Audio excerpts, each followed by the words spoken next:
Vamos a continuar con la cuenta de resultados o cuenta de pérdidas y ganancias desde una perspectiva contable. La perspectiva contable también es aquella que vamos a entregar junto con el balance de situación y que es el final del proceso. Recordamos que estamos haciendo las cosas de atrás hacia adelante, es decir, vamos a ver a dónde vamos a llegar sin entrar en detalle en por qué aparecen estas cifras, porque esto es lo que luego iremos viendo desde el punto de partida al proceso presupuestario, etc. La cuenta de resultados o cuenta de pérdidas y ganancias, como bien sabéis, pues es una serie de partidas, ¿no?, que suman y restan, que no se acumulan, como es el caso del balance, y que de alguna manera pues aparecen, en este caso, por unos plazos temporales que suelen ser los años, ¿no? Lo que hemos hecho ha sido, en nuestra empresa de vacunas, una predicción o una proyección de la información a 5 años que se basa en unas perspectivas de ventas, de cantidades y unidades de dosis de la vacuna, con unos precios que se estiman, y que todo esto aparece de la investigación del plan de marketing estratégico, o que luego se refleja en el Canvas o en la herramienta correspondiente, y que nos genera una primera línea, y la más importante de todas, que es los ingresos por ventas o ingresos por explotación, ¿no?, ingresos de explotación. Esto hay que recordar, yo creo que es importante, porque luego se verá en la parte de proyectos, de presupuesto, en el plan presupuestario, que estas cifras se componen principalmente de una multiplicación de dos números, ¿no? Las unidades, en este caso de dosis vendidas, y el precio. Claro, si cualquiera de estas unidades cambia, pues va a cambiar la cifra de ventas y todo esto va a tener un impacto, ¿no? Bueno, pues esto al final está proyectado en euros. Los ingresos de explotación del primer año del proyecto de las vacunas es de una facturación de 2.880.000 euros y va habiendo un crecimiento bastante acelerado. Si os dais cuenta, pasa de 2 millones directamente a 11 millones, a 18 millones, 15 millones, y luego va descendiendo, porque esto al final lo que hace es seguir una curva de las siguientes dosis, de la cantidad, ¿no?, que se factura en el 2022, pues es un rango de personas de una edad determinada. Durante el 2023 se amplía a casi todos los rangos de edad, siguientes dosis, etc., ¿no? Todo esto es la parte que ahora no vamos a entrar, pero que determina la parte de producción. Perdón, determina la parte de ventas, ¿no? Tanto por, vamos a ver si lo podemos dibujar. Bueno, es algo que es evidente, pero bueno, que vemos que, pues que esto es el tema del precio por la cantidad, ¿no? Veremos que tenemos que atacar o bien al precio, que nos lo limitará la parte de mercado, en este caso, como no tenemos competencia, pues podemos casi establecerlo, ¿no? Pero en otro tipo de productos, pues al final la competencia, el propio mercado, la oferta y la demanda va a presionar mucho al precio. Luego veremos la parte de la inflación y sobre todo la cantidad vendida, ¿no?, que, como ya sabéis, pues la oferta y la demanda también determina, según el precio y la elasticidad del producto o del servicio, la cantidad. Bueno, pues ese producto es al final el que me da todas esas cifras. A partir de ahí tenemos un primer resultado muy importante, que es el coste de las ventas. Aquí la cifra importante es el coste de las ventas, es toda esta línea de aquí.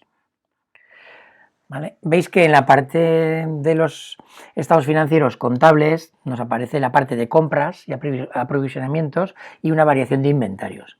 Pero lo fundamental para hablar de márgenes en la cuenta de resultados es el coste de ventas. ¿Por qué? Porque la compra al final compra. La cantidad, ¿no?, de existencias, etcétera, que voy a vender, es decir, la que utilizo, ¿no?, para esta cifra de las ventas, y también la que se va quedando, ¿no?, en el almacén, y por eso aparece la parte de variación de inventarios.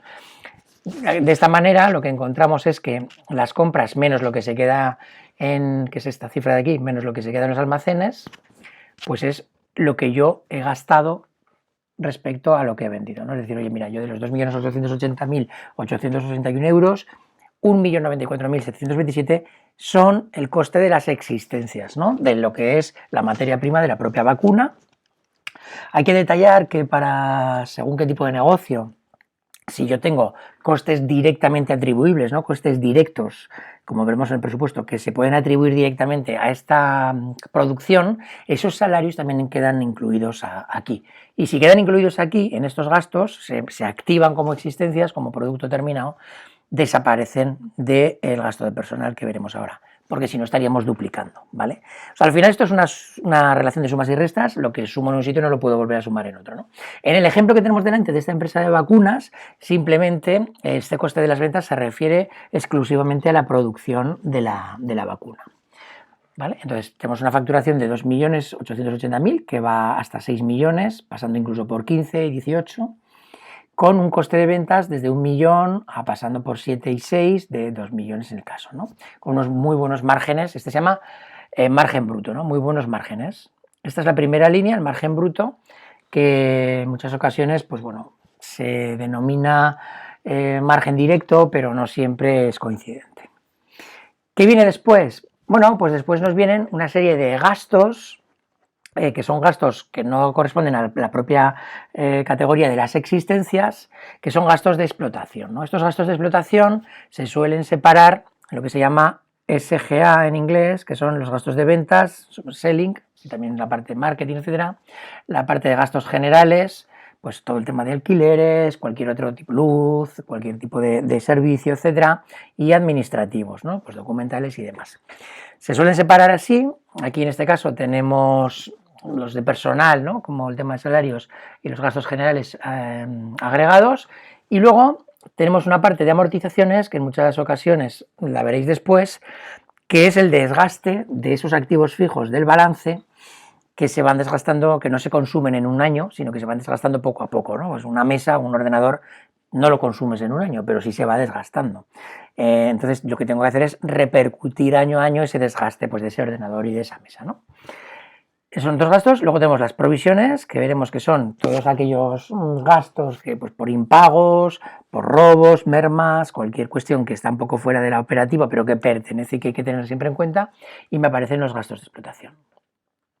Con esto que tengo un resultado de la explotación, pues que a partir de aquí ya todo lo que venga por debajo van a ser gastos principalmente, y algún ingreso en el caso de haber ingresos financieros normalmente, que ya no corresponden tanto al core de negocio, realmente a lo que yo hago, sino que pues tienen que ver con la política de impuestos, la política de financiación, si he pedido un préstamo o no, qué hago con los excedentes de tesorería. Son ya, digamos, gastos e ingresos que están un poquito fuera de lo que es el core, ¿no? del negocio.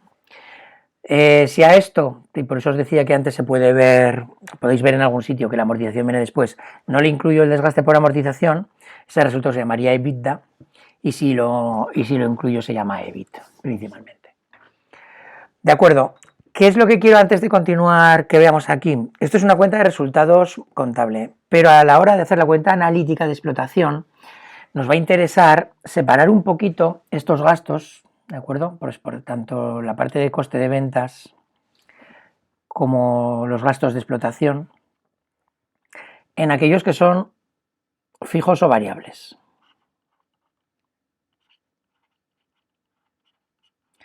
Que no son exactamente directos e indirectos, no hay que confundirlos, pero sí que tenemos que ver que cuáles son aquellos gastos, pues por ejemplo, que podemos tener de gastos de personal fijo, es decir, oye, yo tengo una serie de gastos fijos que aunque venda o no venda tengo que pagar, o gastos generales que venda o no venda tengo que pagar, pues como es una luz mínima, pues una serie de, ¿no? Hay que determinar cuáles son, unas tasas, cualquier cosa que yo una vez que comienzo la explotación, digamos, abro la persiana, aunque no venda, yo tengo, ¿no? Es el tema, hay más de en algunos casos, bueno, esa es la parte fija, y esa va a existir venda o no venda.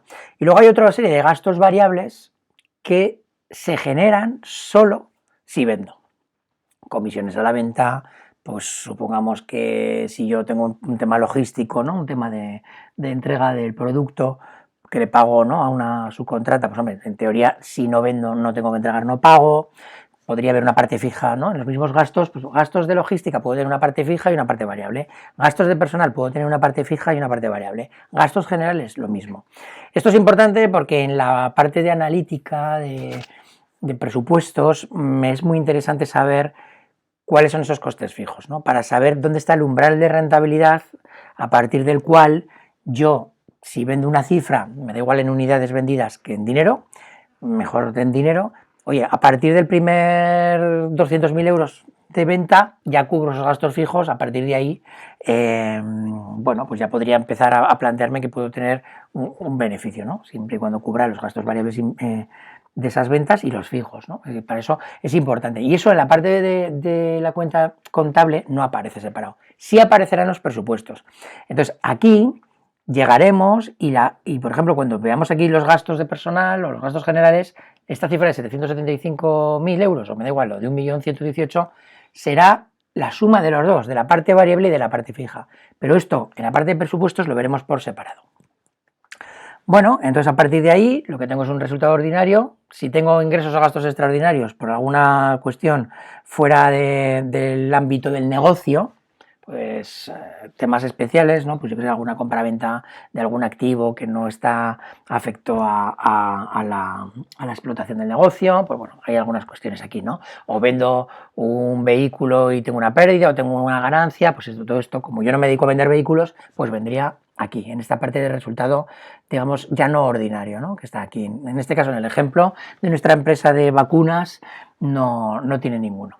A partir de ahí lo que tengo es un resultado antes de impuestos, aplicaría el impuesto que determine, pues el 25%, el 30% sobre sociedades, el que determine el sitio donde yo me encuentro, y a partir de ahí tengo un resultado neto, un beneficio o pérdida neta, ¿vale? En este caso es pérdida neta y a partir de ahí es beneficio. Antes de continuar, porque esto es importante, hay una cosa que tenemos que recordar, que no está dentro de lo que es una cuenta de resultados contable, pero que es fundamental para entender qué se hace con todo este beneficio, si se reparte o no se reparte, y que aparece luego en la parte de balance de reservas. Yo tengo una política de dividendos. En este caso, de esta empresa se ha determinado, y esto vuelve a ser información que aparece al principio, que se determina al comienzo del negocio, se decide repartir todo el beneficio y dejar un 10% dentro de la compañía para crecimiento. Bueno, pues yo lo que hago es calcular, en este caso evidentemente no puedo repartir nada porque pierdo. Al año siguiente genero este beneficio, como lo que tengo que repartir es el importe del año anterior, no